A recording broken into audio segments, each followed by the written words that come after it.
Hey, everybody, this is Dr. William Clark here for another edition of Leadership Conversations. This is a show where we explore leadership within the world that matters to you. I'm happy to be joined by my friends and colleagues, Dr. Philip Foster and Dr. LaTanya Hughes. And today we are talking about multi-dimensional leadership, how to lead across race, culture, and gender. And we thought about this topic.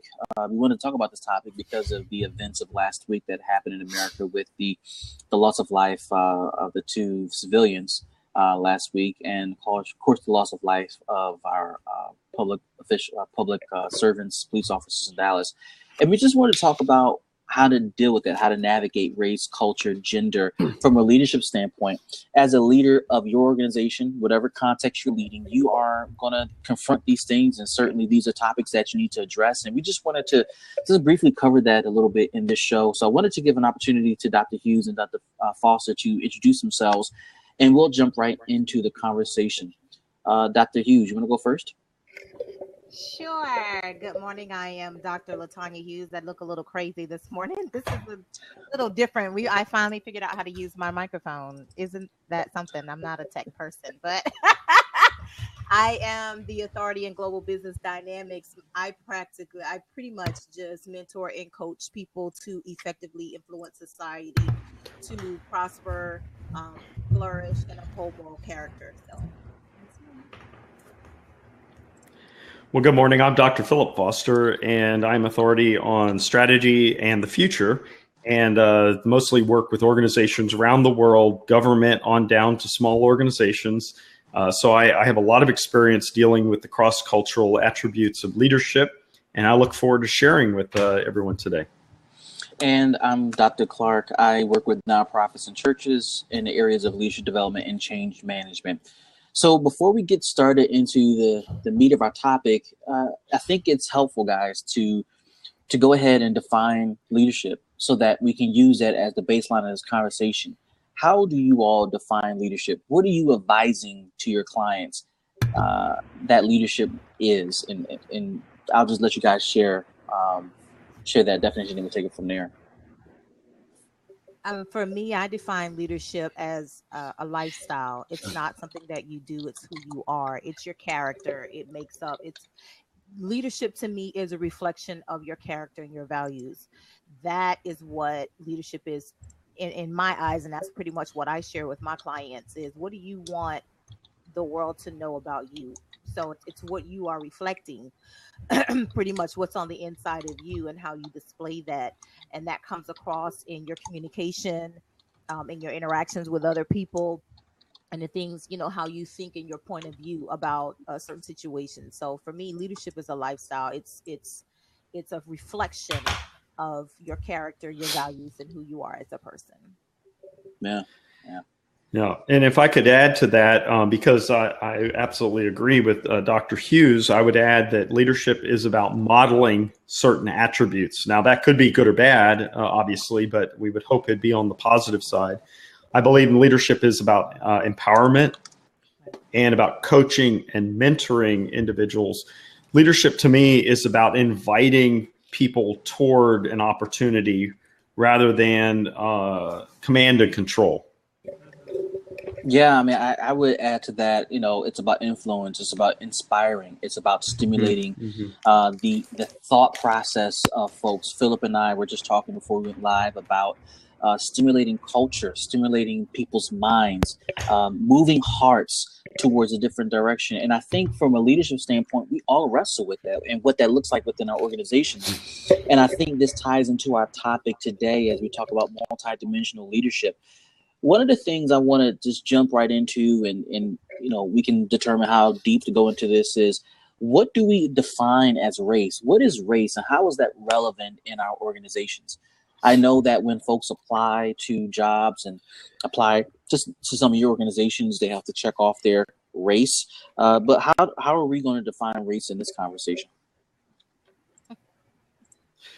All right. Well, I'm going to stick my neck out and answer first, I guess. So to me, race is about genetics. It's about a lineage of genetic material that creates what you look like. It may also have some attributes that involve where you came from geographically. I think we need to divide race from culture, because we do have instances where people are of a certain race, or we might call it an ethnicity, which I think are the same thing. But that doesn't mean that they are a part of that culture. And I'll give you just a quick example. In World War II, we interned Japanese Americans in concentration camps because of the war. Just because they were of Asian culture, Asian race, did not mean that they were actually of the Asian culture per se. They could have been born in America and been here multi-generational. So that doesn't mean that they're necessarily of that culture. So I put race and ethnicity together as a genetic makeup of an individual. For me, it's pretty much what Dr. Foster said. It's a set of dimensions or descriptive markers that is rooted in a person's DNA, that is reflects on the outside. So that may be any number of things, but it's also, I don't believe it's necessarily culture, because like Dr. Foster said, culture is something totally different. You can have two black people from different cultures. All black people are not African Americans. All black people are not, some are Caribbean. All Caribbeans are not the same. So you have to break it down even further. Are you Trinidadian? Are you Jamaican? Are you this? And it's just like Hispanics. All Hispanics are not Cuban. All Hispanics are not Puerto Rican. And so when we start talking about race and ethnicity, we are really talking about genetic markers that define a person, as it relates to a subset or a cult or group of individuals, not necessarily culture specific, but identifies them, in the population. So we have Caucasians. Well, all Caucasians are not the same. So you have some who may be, Swedish, and some may be Irish, and some may be, English, and some, they're all different. So for me, I define race as a set of genetic markers that help to identify a group of people, and so like you said, Dr. Clark, when you apply for a job, what they do, they have on there, identify your race. You can choose to answer or not. That's why they have it optional, but it helps them to keep track of, the population basically, and it helps us identify, who we have around us in our mix, and why, and then we can kind of dig, a little further from there. But that's pretty much how, for me, what race is. I totally agree. I'm smiling because I actually started rewatching Game of Thrones from season 1 on purpose, and I'm realizing some of the pieces I had forgot about. But if you remember from season 1, and they started to discover some of the incestuous behavior of the Lannisters, the Stark patriarch was going through the historical books that described the Baratheon house, and he said Baratheon, black of hair. Baratheon, black of hair, and it got to the supposed son of King Baratheon, and he had gold hair. And I use it as an example to support what you guys are saying, genetic markers. And what I'm thinking is that we use the term race to globalize our understanding of the outward appearance of folks. So when you say, generally speaking, African Americans, you're talking about people with black hair. You're talking about people with tight curled hair. You're talking about people with darker skin, dark pigmented skin. If you're talking about Caucasians, generally speaking, talk about people with fairer skin, hair like Philip. Yeah, Philip's going like this. When you talk about Asians, again, you're talking about people, and I don't know how to best describe it, but people who have a certain eye design, eye structure, certain skin color, and some folks say, well, why describe race that way? Why can't we describe race as the human race? Which I think we all can say, yeah, I get that. But I think we've been using race to kind of get more descriptive of who we're dealing with, because race tends to describe who we're dealing with. Can we just talk about that a little bit more? do you think race, generally speaking, describes the person you're getting ready to do business with, the person you're getting ready to work with? If you say, I am African American, does that bring to mind certain things that kind of spark questions or spark thoughts or ideals, preconceived ideals, before you enter that relationship? Well, first, I believe race, the whole topic of race makes people uncomfortable. It's challenging. So some people are more comfortable glossing over it or not paying attention or not looking at it or not addressing it head on. And so it creates unnecessary tension and discomfort for the other person involved. And I'll case in point, when I go out and I meet people, when I meet people who are not from the US,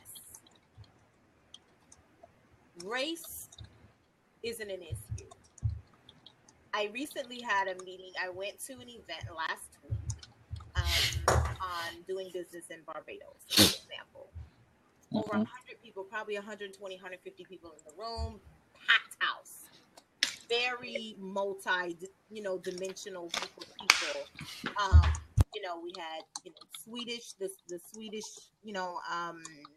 Chamber of Commerce was there, and, you had a lot of different people in the room. And so at first glance, it was Black, white, and Hispanic.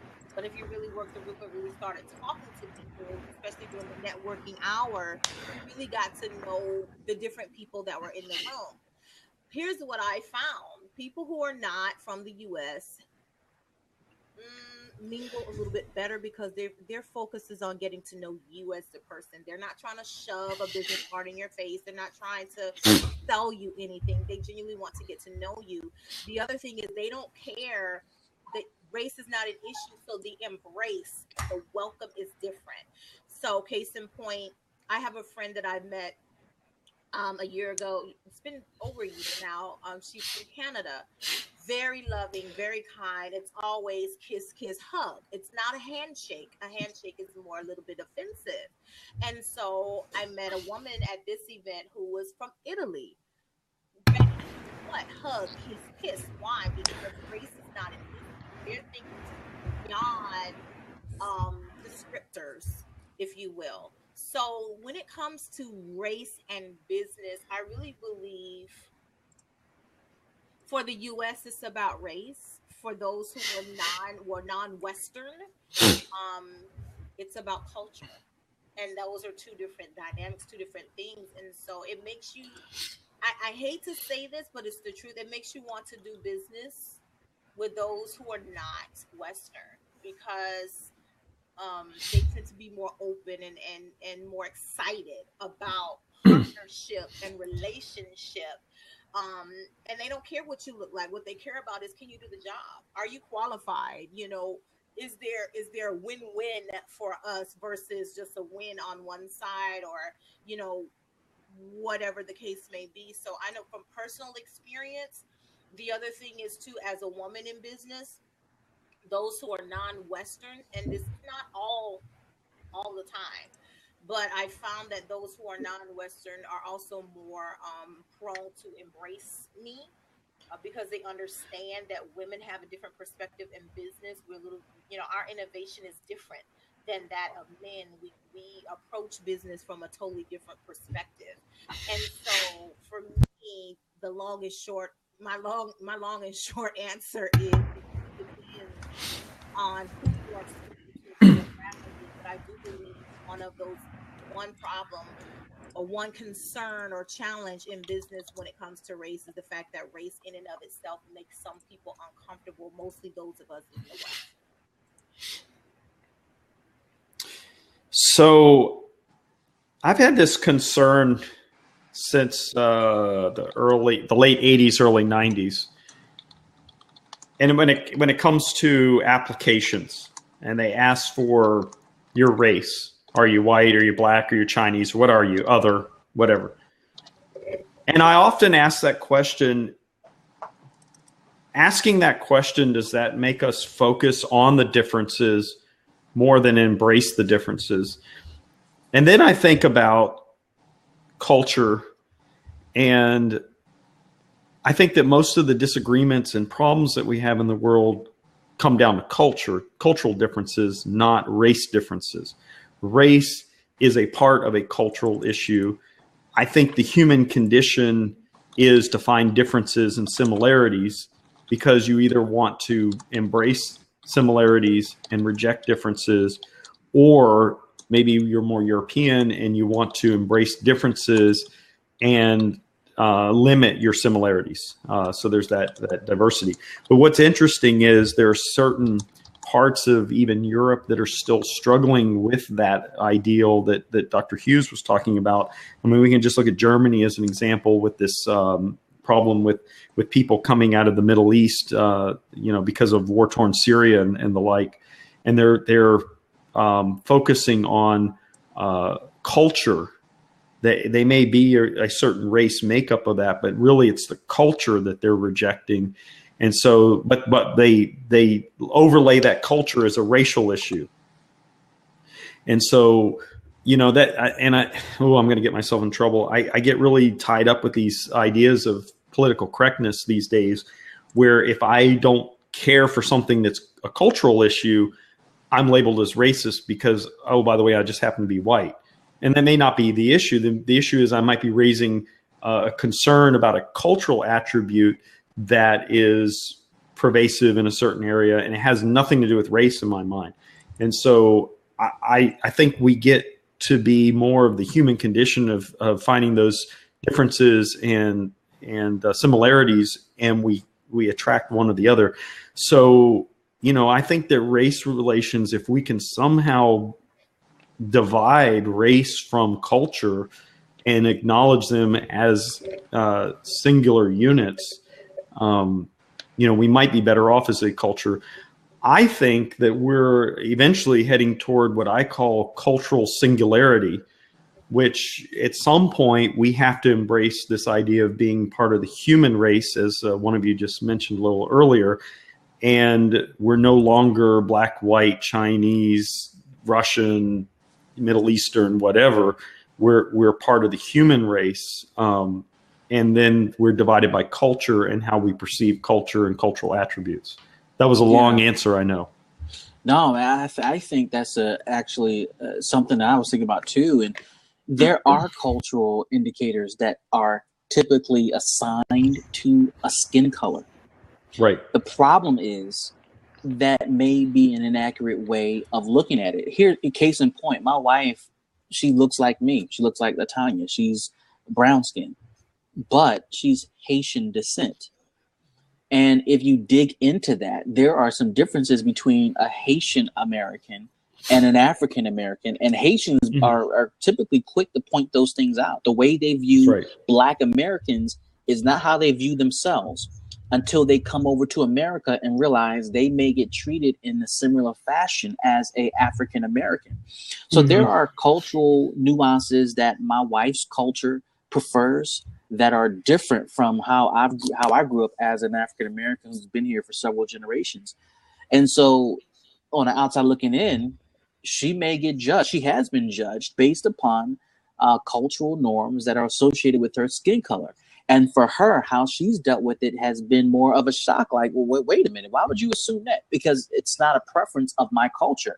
And she's had to process through that. Oh, it's my skin color that forces people to make those assumptions. And I have to spend time educating folks. So even though I agree with you, Philip, there are still issues with that. Like I can look at you and make some cultural assumptions because of your skin color. Right. But I have been in situations where some say, well, I'm actually Italian, I'm actually German, I'm actually this, I'm actually that.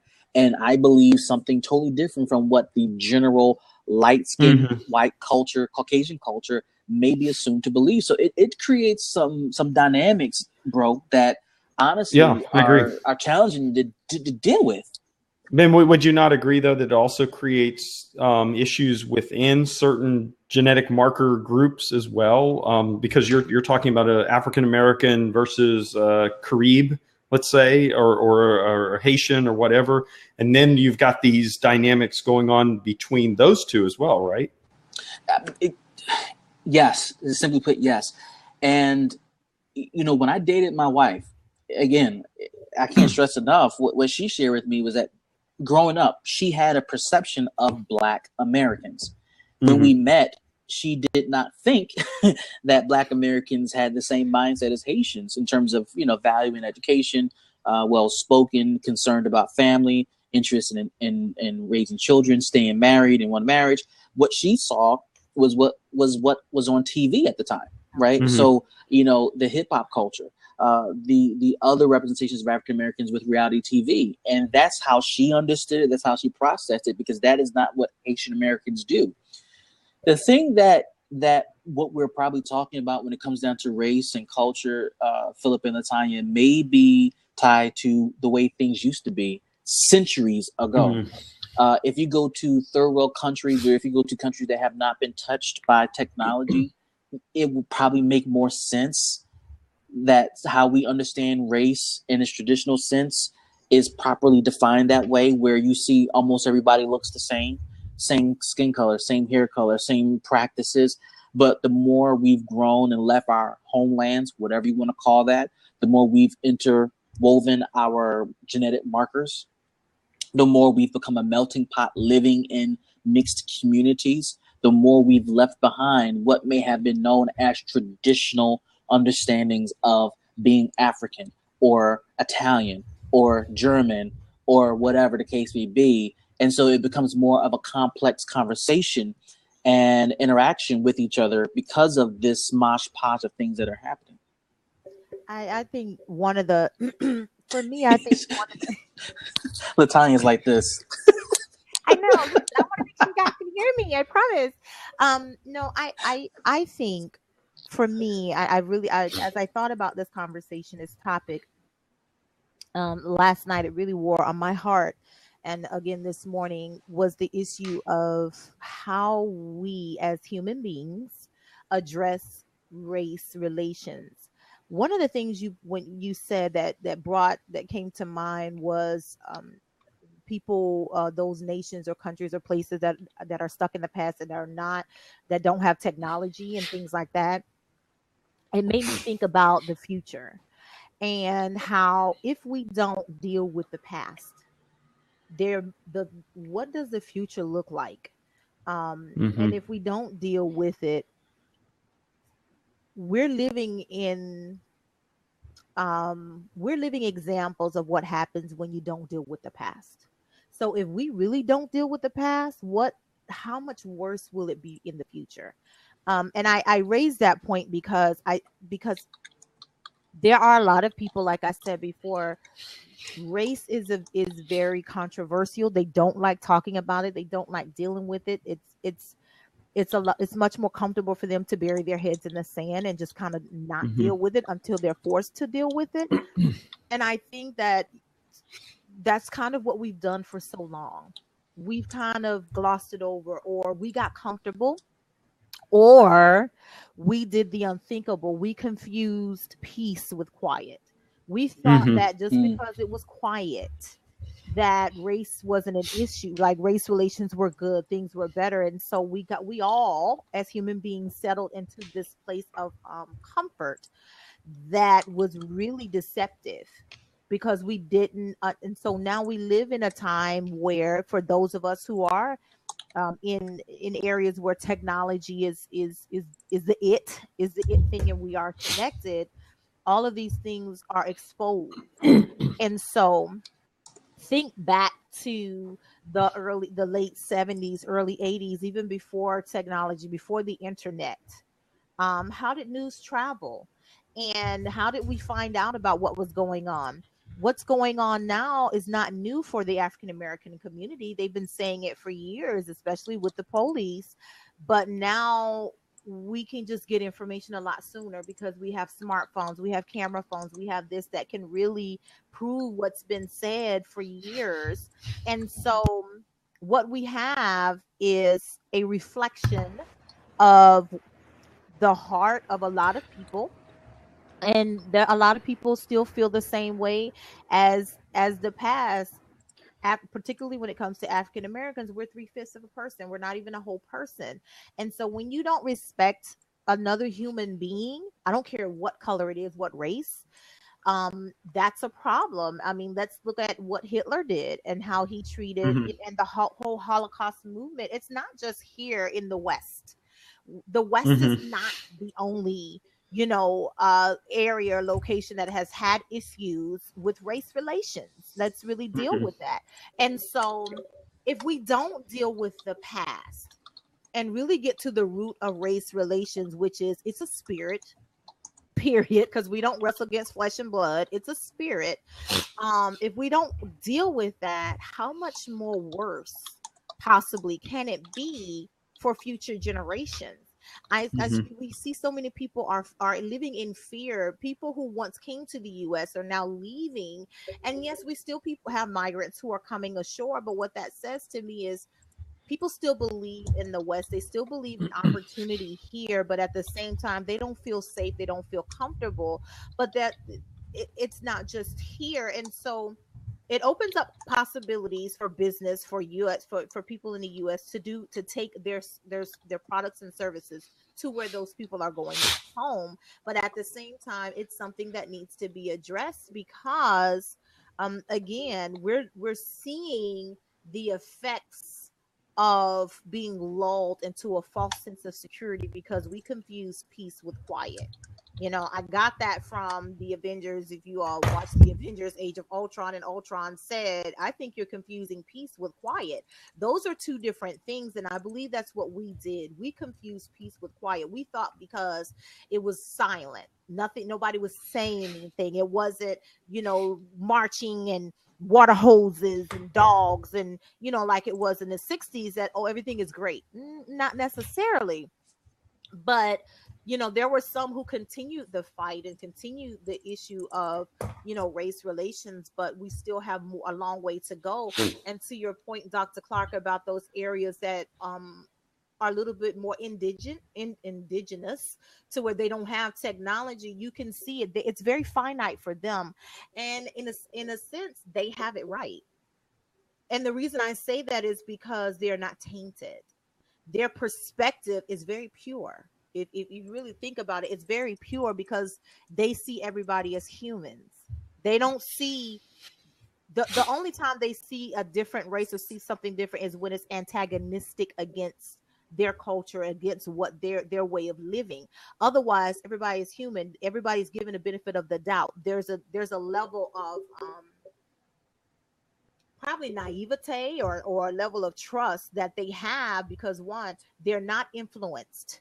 They are not negatively influenced by media or any of the stuff that the rest of us, in civilization have.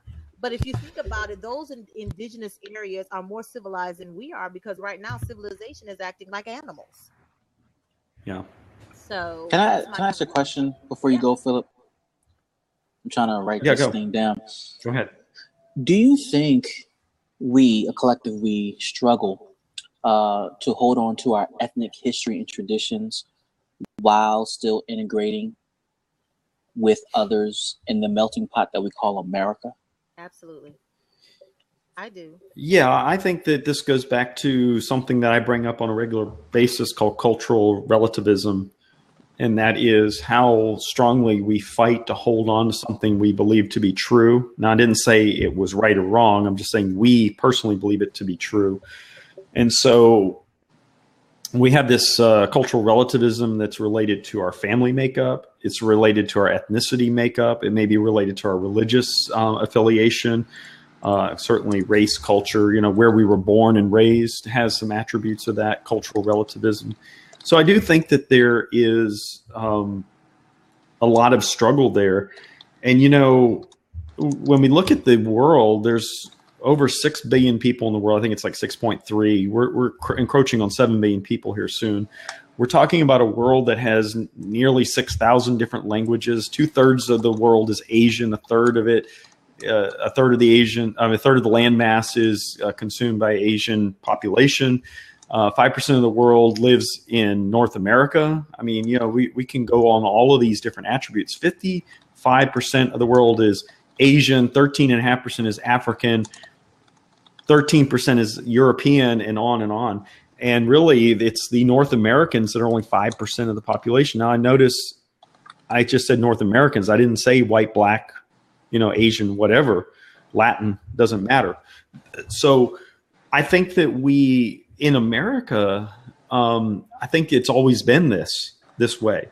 We came here, we had to find a way to find differences between us and the Indians or the Native Americans, so the original Americans, if you want to say that.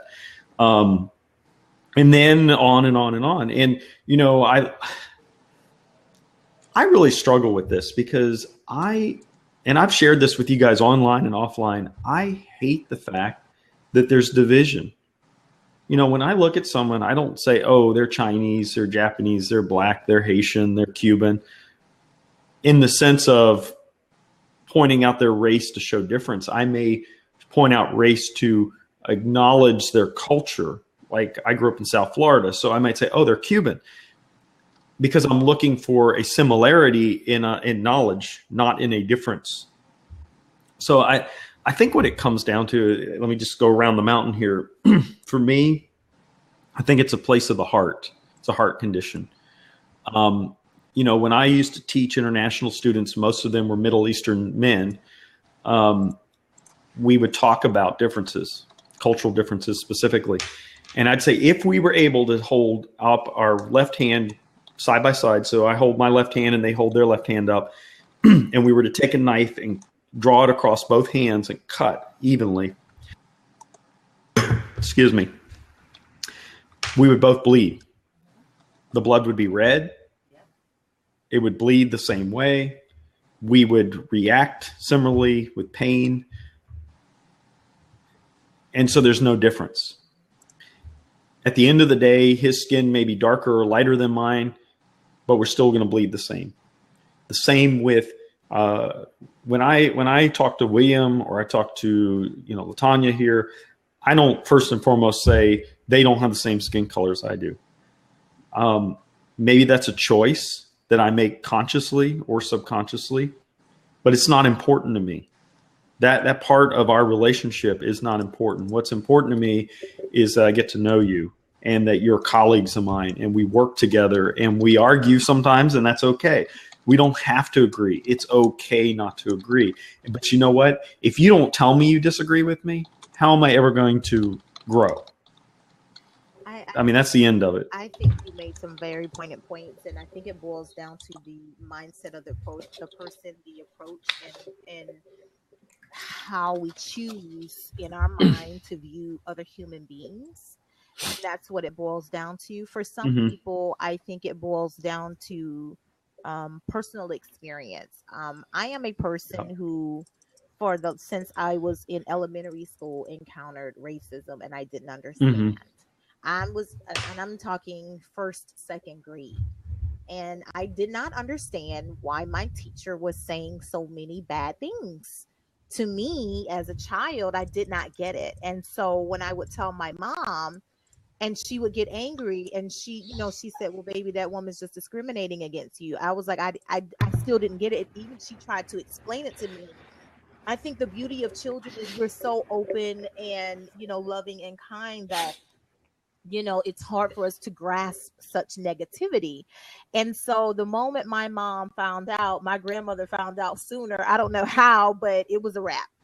They were both up at the school. I was pulled out of that class, and then the next year we didn't see that teacher. I don't know if she got transferred or what, but I know for me personally, from that moment forward, it probably shaped me, and in a way I didn't know. And so it was incident after incident after incident that built up a negativity in my mind towards people who did not look like me. And it wasn't just white people. It was, I was mistreated by some Hispanics. I was mistreated by other Black people. And so it puts you into a frame of mind of, I can't trust people. But at the bottom line is, I can't trust people. So I have these boundaries that people don't need to cross.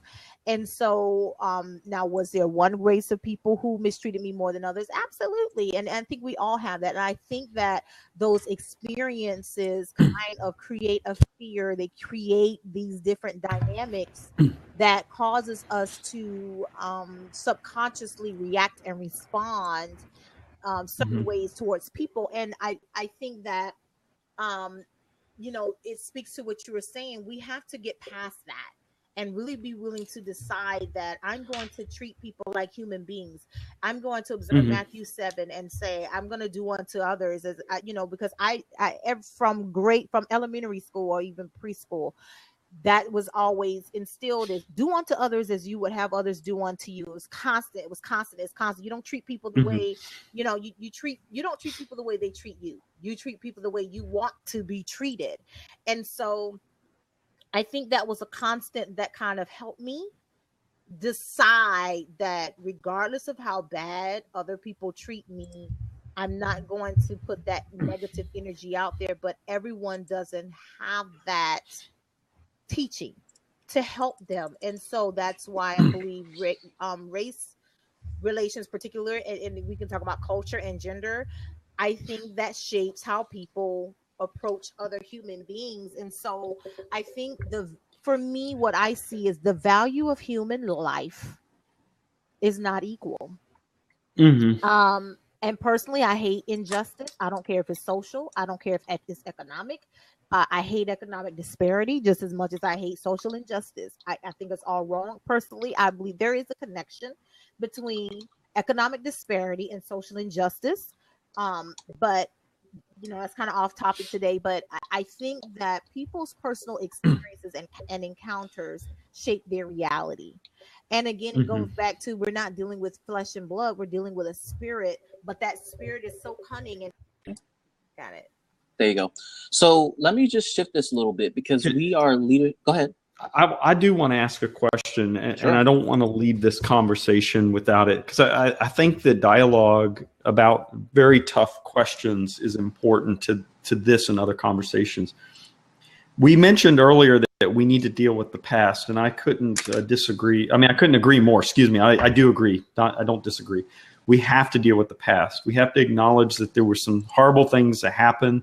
And when I say that, I mean, here in the U.S., we have to deal with slavery, as an issue. And so, that has to be dealt with. But my question is this: do I have to be held responsible for something that an ancestor did? I can acknowledge it. I can say it was wrong, but should I be held accountable for that? My response is, I don't think dealing with the past is about accountability. I think dealing with the past is in addressing it, and how do we make change. Yeah. Dealing with the past to me is not about dwelling on what happened. Dealing with the past is about first, let's acknowledge it. I think we can all acknowledge it. But it's about, where do we go from here to affect change? And I'm talking about real lasting change. For instance, I don't think it makes any sense that we have to keep voting to keep the Civil Rights Act going. So I think that to me, that's just ridiculous. But so I think for me, moving forward, it's to deal with the past is not about dwelling or holding other people accountable, because I think we can all agree that none of us were there. If we were, we would be like skin and bones and skulls and all that.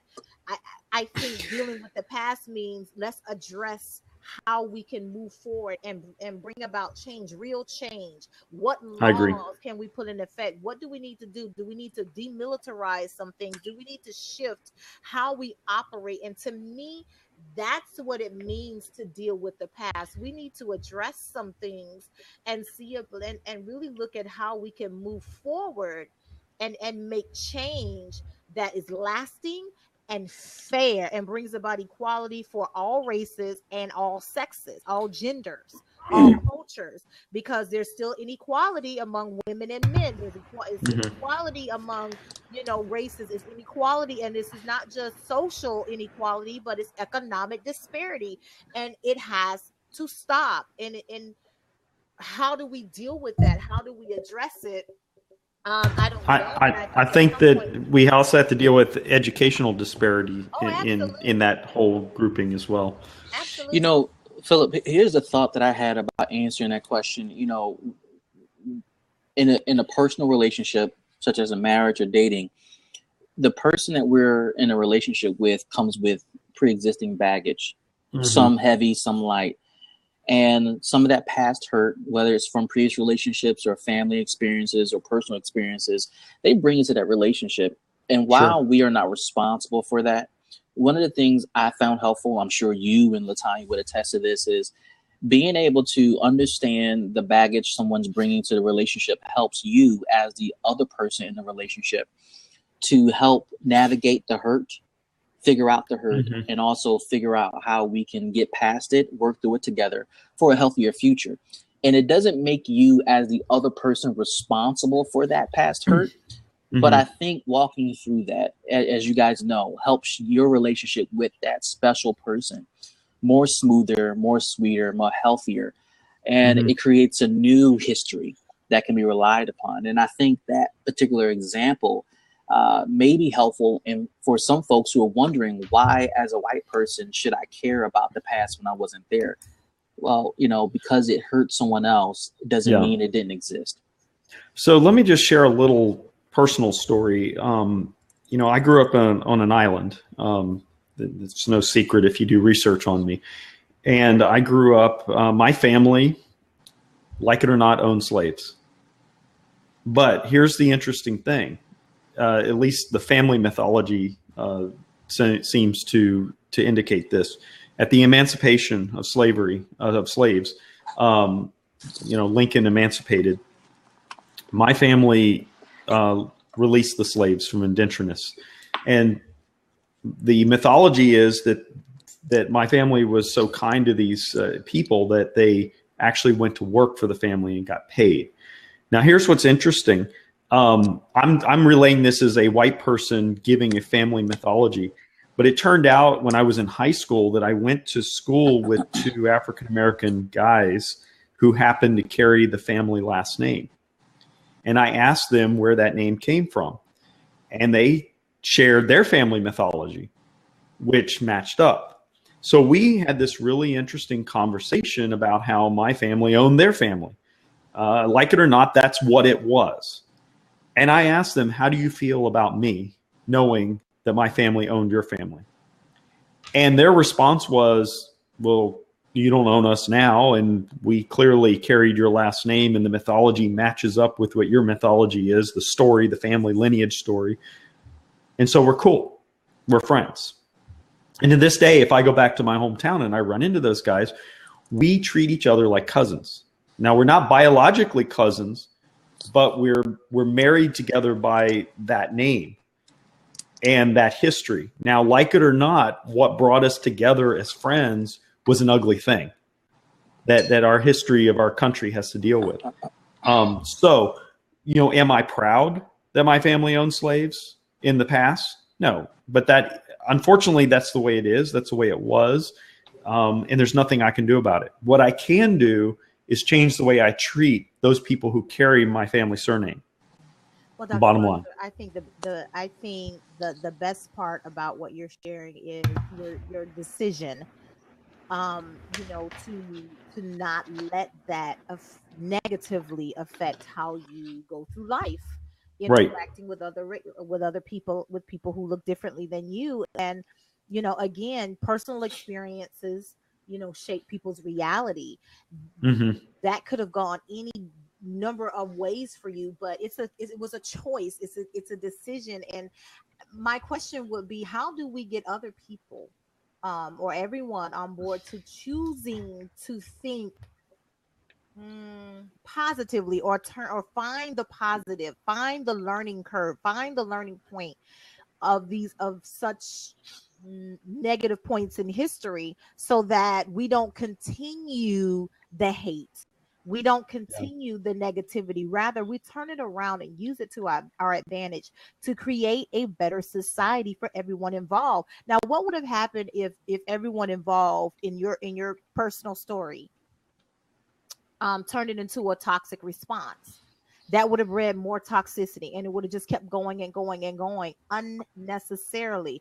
But the mindset is, we weren't those people. We didn't make that decision back then. So we're not going to allow that to shape who we are today. And so, again, it's a conscious decision that I'm not going to allow the pain of yesterday to dictate who I talk to, or who I want to be around, or how I interact with other people. And so it becomes a matter of choice. And Yeah. so as we look at a lot of what's going on as it relates to race relations, and not just here in the US, but we can look at the Middle East and other places around the world. At the end of the day, it boils down to a conscious decision. Do I want to change my mind about X, Y, Z?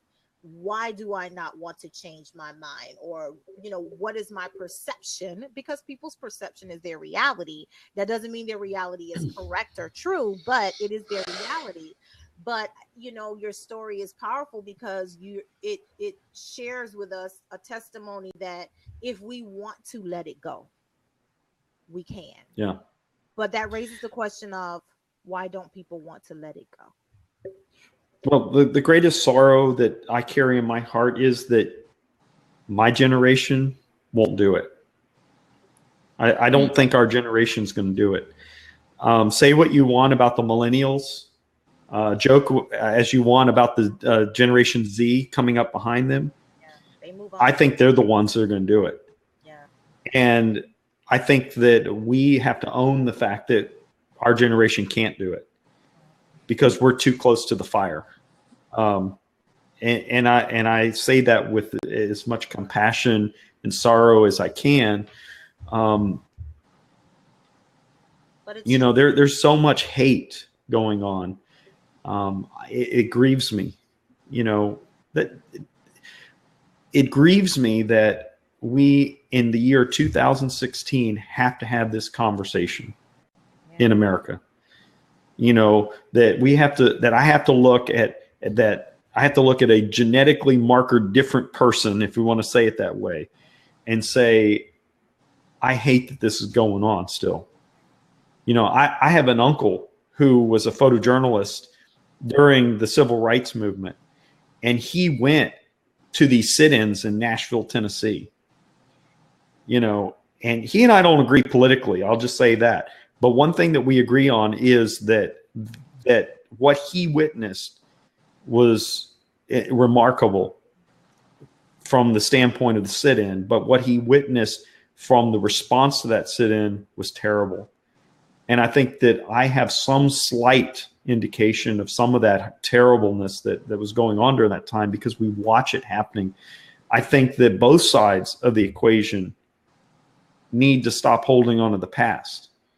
And we need to find ways to move forward, to move toward each other, to talk to each other. I shared an article with you guys a couple of days ago about, it was an African-American woman saying that her boss came to her and said, "How are you doing?" Powerful message. It was a very powerful message. So, here's what I wrote down in closing.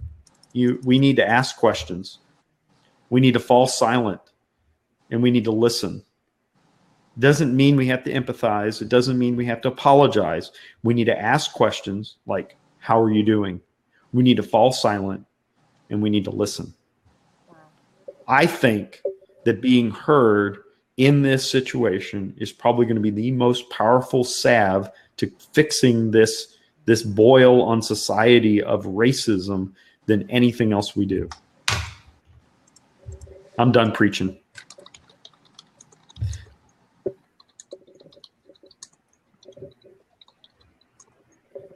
I'm sorry, I was just sending out a tweet, but I think that I don't know, I could not have said it any better. I don't know. This is it's a hard conversation, and I agree with you. I don't understand why we in 2016 are having this conversation. I agree with you. I think millennials and the Z generation are paving the way. Look at the last couple of elections. They turn out in droves. They are serious about social activism and change. If you look at a lot of the social organizations, nonprofits that are coming up today, they are being led by millennials and the Z. I mean, even the what you call the Z generation. I mean, children today, younger and younger, they're entrepreneurs, and they're getting out there and they're saying, I don't care about all this other stuff of the past because it's not relevant to me now. I'm creating my own future, and you're either going to like it or move out of my way. And they're they're like steamrolling through all of the, all of the other stuff, and saying, what, to heck with all of that. I'm going to create my own future, and I'm not going to allow, the mistakes or the issues of the past to dictate my today. And I think that's fantastic, because they have a mindset we can learn from. But like you said, Dr. Foster, our generations won't, because we're kind of stuck in, a lot of us are stuck in our ways. I mean, baby boomers are stuck in their ways. The Gen X's and Gen Y's, we're teetering on that edge. Some of us want to, but there's a great number who do not. And it's sad, because the statistics you shared here in North America, we make up 5% of the world population. But 5% of the world population is the most, quote, powerful, nation, on earth. That's kind of strange to me, that we can kind of, what kind of climate are we establishing for the rest of the world and future generations? And so I think, I definitely look forward to millennials and the Gen Zs and everyone else that comes forward to break all of the disparity and really break through and make headway on how we can not have these conversations 10 years from now or 5 years from now even.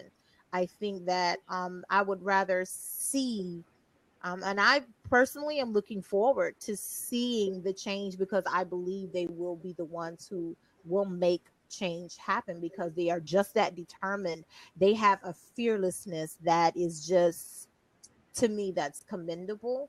And again, it just boils down to, what decisions are we willing to make, as leaders, um, whether it's a leader in your church, in your home, your community, or, in your business, to, kind of support and get behind that change. And I agree, sometimes we need to just be a listening ear and let people vent and not judge. Just don't judge how people feel, because I'm getting emotional. It's very emotional.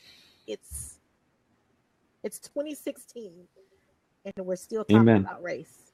It's crazy. Amen. It is. Well, I echo those sentiments, and my last tweet was one of the most powerful leadership skills we can offer, not just in this moment, but just in general, is listening. And with that, I'll close the show. Thank you all for being a part of this, Philip and Latanya. Thank you for being part of this conversation. I look forward to our next conversation. We didn't address gender, and we did a good job covering race and culture. We didn't address gender. Hopefully, we can cover that in the next show. But everybody who's watching, thank you for joining us with this broadcast. And I hope we said something that was helpful and useful in terms of leading multidimensionally. And we look forward to seeing you guys on the next show. All right, everybody. Bye. See you. Bye.